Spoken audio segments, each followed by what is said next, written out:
Hello guys, ഇന്ന് ഞാൻ നിങ്ങളുടെ മുമ്പിൽ വന്നിട്ടുള്ളത് ഓറഞ്ച് കൊണ്ടൊരു കിഡിലൻ സംഭവം ഉണ്ടാക്കാനാണ് കേട്ടോ. വീട്ടിൽ നിങ്ങൾക്ക് ലീവ് ആണെങ്കിൽ മാത്രം നിങ്ങൾ ഈ ഒരു സാധനം ഉണ്ടാക്കുക. കാരണം എന്താണെന്നുള്ളതൊക്കെ ഞാൻ വഴിയേ പറഞ്ഞുതരാം. അപ്പോൾ ആദ്യം വേണ്ടത് നല്ല പഴുത്തൊരു ഓറഞ്ച്. പഴുത്തതോ പുളിപ്പോ മധുരമോ ഒക്കെ ഉള്ള ഏതോ ഓറഞ്ചായാലും കുഴപ്പമില്ല കേട്ടോ. ഒരു ഓറഞ്ച് എടുക്കുക, അതിൻ്റെ തൊലിയൊക്കെ കളഞ്ഞ് നല്ല രീതിക്ക് വൃത്തിയാക്കുക. ഞാനിപ്പോൾ എനിക്ക് ലീവായതുകൊണ്ടാണ് ഇങ്ങനെയൊക്കെ ചെയ്യണത്. ലീവ് എടുത്ത് ചെയ്തതുകൊണ്ട് അതും ഒരു ഗുണമാണേ. ആ, നമ്മൾ നല്ല വൃത്തിയാക്കി എടുത്തിട്ടുണ്ട്. ഇതിനെ കുറച്ച് നേരം ഫ്രീസ് A ചെയ്യാൻ few വെക്കാം. moments later. ഇപ്പം ഫ്രീസ് ചെയ്തെടുത്തിട്ടുണ്ട്. ഫ്രീസ് ചെയ്ത് കഴിഞ്ഞ ശേഷം ഫ്രീസറിൽ വെച്ചിട്ടാണ് കേട്ടോ 10 മിനിറ്റ് ഒക്കെ കഴിഞ്ഞെടുക്കുക. അതിലേക്ക് കുറച്ച് മുളക് പൊടി, കുറച്ച് ഉപ്പും കൂടെ മിക്സ് ചെയ്ത ഒരു പൊടിയാണ്. അത് നമ്മൾ നല്ലപോലെ ഇട്ട് മിക്സ് ചെയ്ത് നല്ല ടേസ്റ്റായിട്ട് കഴിച്ചു നോക്കണം. അടിപൊളി ടേസ്റ്റാണെങ്കിൽ എല്ലാവരും ഇൻസ്റ്റഗ്രാമിൽ യൂട്യൂബിലൊക്കെ ഇടുന്നത് കണ്ടിട്ടുണ്ട്. അതുകൊണ്ടാണ്.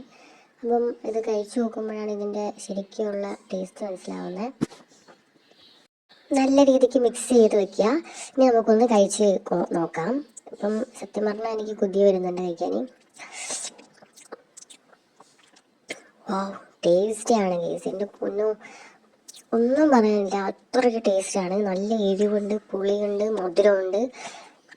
സത്യം പറഞ്ഞാൽ അടിപൊളി ടേസ്റ്റാണ്. നിങ്ങൾ മസ്റ്റായിട്ടൊന്ന് ട്രൈ ചെയ്ത് നോക്കണം. അപ്പം ഇതിൻ്റെ ആഫ്റ്റർ എഫക്ട്സ് എന്താണെന്ന് ഞാൻ പറഞ്ഞുതരാം. ഇത് കുറച്ച് എരിവ് കൂടുതലുകൊണ്ട് തന്നെ ഇത് ഇത്രയും കഴിച്ച് കഴിഞ്ഞപ്പോൾ തന്നെ നമുക്ക് ബാത്റൂം പോകാൻ തോന്നും. അല്ലാണ്ട് വേറെ ഒരു കുഴപ്പമില്ലായിരുന്നു. നല്ല ടേസ്റ്റാണ്. വീട്ടിൽ ചുമ്മാ ഇരിക്കുന്നവർക്കാണെങ്കിൽ ഇത് കഴിക്കാം. കഴിച്ച് കഴിഞ്ഞാൽ പിന്നെ അങ്ങോട്ട് എൻ്റർടൈൻമെൻ്റ് ആയിരിക്കും ഫുൾ അങ്ങോട്ട്. അപ്പം ഇത് എല്ലാവരും ഒന്ന് കഴിച്ച് നോക്കണം. ലീവുള്ളവർ മാത്രം കഴിച്ച് നോക്കിയാൽ മതി കേട്ടോ. ഇത് ഇൻസ്റ്റാഗ്രാമിലൊക്കെ ഞാൻ കണ്ടിട്ടുണ്ട്. ഇത് എനിക്ക് മാത്രം ഉണ്ടായ പ്രശ്നമാണോ എന്ന് എനിക്ക് അറിഞ്ഞൂടാ. എല്ലാവരും മസ്റ്റായിട്ടൊന്ന് ട്രൈ ചെയ്ത് നോക്കണം. നോക്കിയിട്ട് കമൻറ്റ് ചെയ്യണം എല്ലാവരും. ഓക്കെ, അപ്പോൾ ഓക്കെ ഗൈസ്, ഇത്രേ ഉള്ളൂ. Bye bye.